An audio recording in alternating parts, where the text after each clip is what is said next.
Okay, today we're going to start some new, not new halachos, but new things. We're going to learn the dinim of getting married, what a chuppah is, what a chuppah involves, all the various different dinim.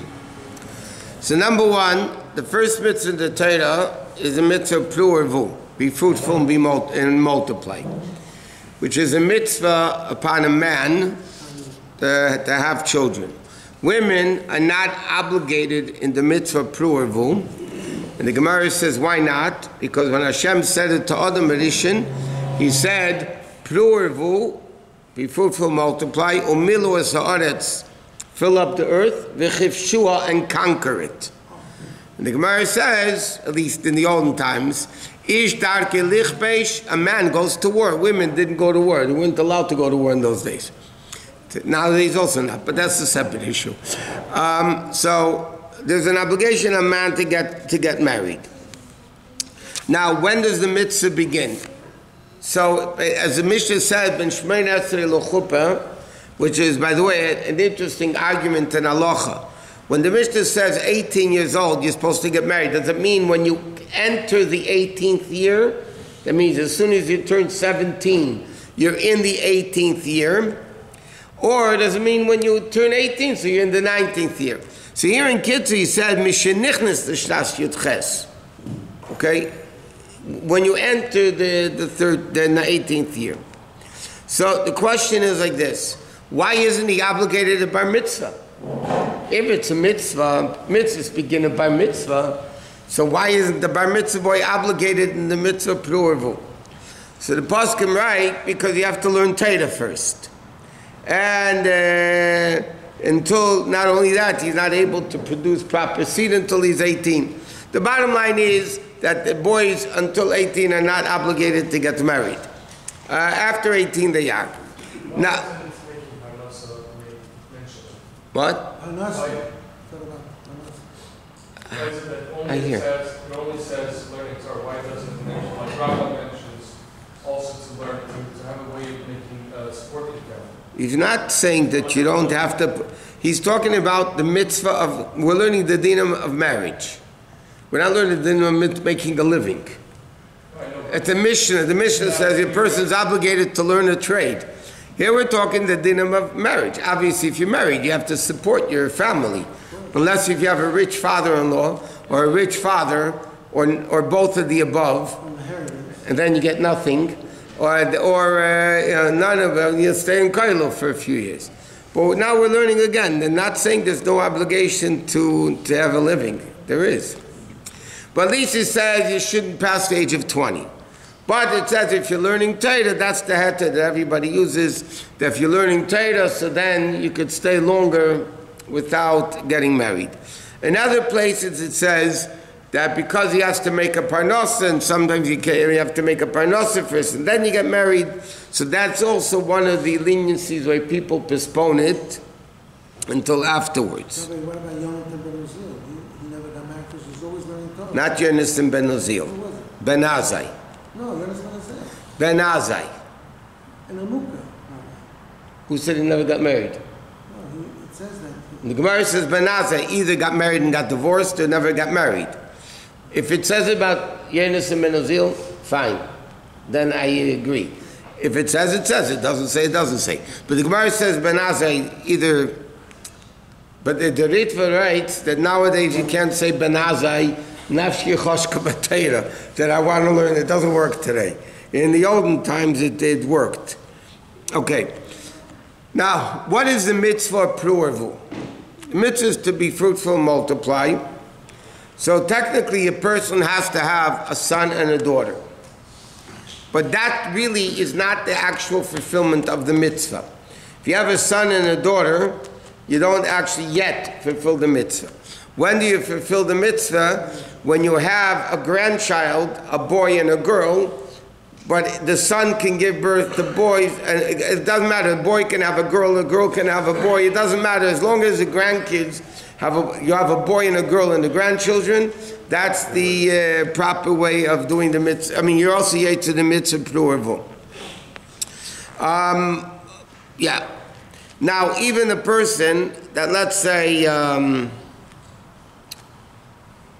what happens if a person has a bunch of kids already?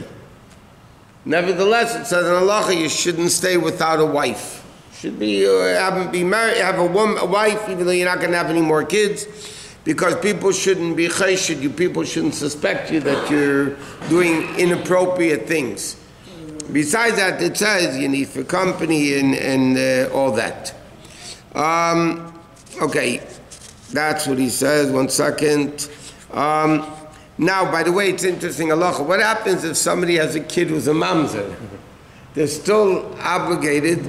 They still fulfill the obligation of Peru or Vu, even if the kid's a mamzer. Now, there's a machlekes in the halacha, interestingly, if a mamzer is obligated in the mitzvah of Peru or Vu. Does a mamzer also have an obligation to have children?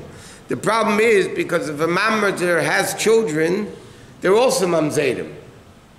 The mamzer marries, even if he's not allowed to marry a regular Jewish or woman who's a mamzeres cannot marry a Jew.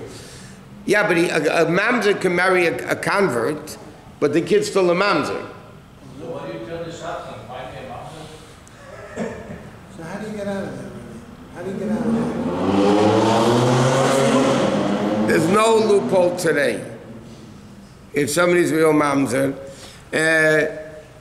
the Gemara in Kedushin speaks about kesef, metar, mamzerim, but that whole way the Gemara says that you can undo a mamzer doesn't exist today. You can't invalidate the marriage? No, you can't. Well, no. It depends. In certain cases, you can invalidate the marriage. If the marriage wasn't done k'halacha, that we're going to learn later.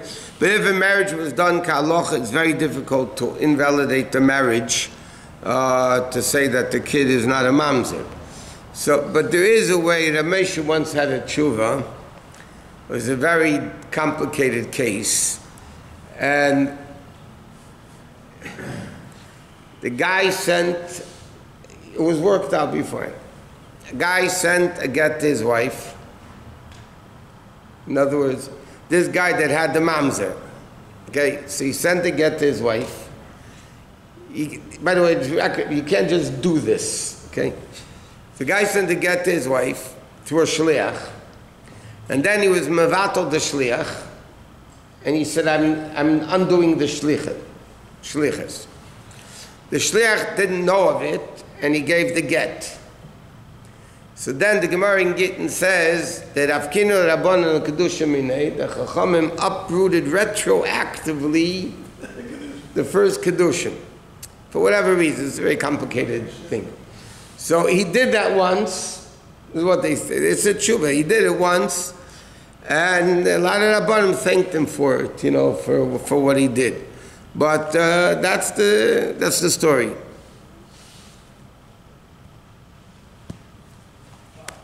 They're turning this on. What are some scenarios? It's not working. Oh, no, it is. What? What are some scenarios the child will become a master? What are the scenarios? Incest. Okay. In today's crazy world, brother and a sister have intimacy, right? And they give birth to a kid because a mamzer. So a lady gets married, doesn't get a get. No, one second. I'm going through. Yeah, 1 second. I'm saying there's. He wants to know scenarios of a mamzer. Okay. A nephew with an aunt would be a mamzer. If a guy married a woman, divorced her, and he marries her sister while she's still alive and has a kid, it's a mamzer. Basically, any chayv krisis that you're chayv kodesh or misa b'dei shemayim, b'dei adam, you get kodesh. According to Rabbi Kiva, even chayv lav, just a lav creates a mamzer. But the halacha is not like Rabbi Kiva. Now, the classic example of a mamzer is a woman gets married according to halacha. She gets not a kosher get. She doesn't take a get at all. And she marries somebody else. Marriage has to be... It doesn't matter. She lives with somebody else or a married woman has an affair, okay? Or even if the husband divorced her with a civil get, but not with a halachic get. So then, and she lives with somebody else, she gets pregnant, that kid is a mamzer. Now, a mamzer is a full-fledged Jew. A mamzer is obligated in all the mitzvahs of the Torah as much as any other Jew. The only thing a mamzer can do is marry a Jewish girl. It's a lav, but nevertheless, if a mamzer marries a girl he's allowed to marry, the kids are still mamzerim. So what do they do today in today's world, where a lot of people are not as religious as they should be, okay, and they don't get a kosher get, and they divorce and then marry somebody else and they have kids, but they never had a kosher get. So what's done today, and you need broad shoulders to do this, but what's done today is they nullify the first wedding. How do they nullify the first wedding, halachically? Because it wasn't done according to halacha, meaning the witnesses were not kosher witnesses, because there's a lot of criteria to make a kosher witness. They have to be very religious Jews, not related in any way possible. It has to be Shem Shabbos, whatever. So what they try to do today is they'll try to invalidate the first marriage. So therefore, because it wasn't done ka'alocha, so therefore they were never married. So when this woman has an affair or marries somebody else, so then she's not creating a mamzer because she was never a married woman. So they try to nullify the first wedding to say she wasn't a halachic married woman. The problem is, if they got married according to halacha, it's going to be a problem. What? This concept only for Jews? Mamzer? Yes, as far as if a non-Jewish man lives with a Jewish married woman, okay, they have intimacy, yeah? They have a kid, the kid is not a mamzer. She cannot stay married still with the husband. That's a different thing we'll learn later. But if it's a non-Jewish person living with a Jewish married woman, the kid is not a mamzer. The child is a Jew. If the mother's Jewish, the kid's a Jew, and the kid's not a mamzer. I mentioned the story a number of times already. At the beginning of the show, 40-something years ago, there was a guy that popped into the show, and he lived up on the mountain, up on the hills over there, a beautiful house. And he started coming to the show regularly. And, I went to him to learn a little bit here and there. At one time, he's telling me that his wife was married in Morocco by an Orthodox rabbi, but her husband abused her physically. She ran away from Morocco. She met this guy in France, and she married him. Okay? And they had 2 kids. But the first wedding was kosher wedding in Morocco. So then he tells me in the same conversation that my father has a very prominent last name, very rabbinic prominent last name. He said to me that my father was the black sheep of the family, and he married a non-Jewish girl. So I said to him, so you're not Jewish? And I said to him, thank God you're not Jewish. Because if you're Jewish, your kids would be mamzerim. And you're not Jewish, so at least your kids are not mamzerim. But he wanted to convert. But he couldn't convert because then he wouldn't be able to stay married with his wife. She never got a get from the guy in Morocco. So if he converts, now he's a guy. I mean, they can't be together anymore, but that's a different story. So he said, you can't convert now because then you can't stay married to your wife because she's an Ashes, she's still a married woman. Anyways, a long story. The guy was here, and the interesting story was, I mentioned this many times, He used to come to shul, black hat, sits us out, you know. And one time he came to shul, it was Mincha Ma'ariv during the winter years ago. And as it was then, it was difficult getting a minyan. Now, Baruch Hashem, today is much easier. But Mincha Ma'ariv was hard getting in the winter times. And he's in shul, and he's number 10. He's number 10. I was the only one that knew he was a guy. So, it came time to daven. You know, we always started on, if there was a minyan, we always started on time. Anyway, and I'm standing outside, I'm looking around for, hopefully davening to Hashem, please God, send me another Jew.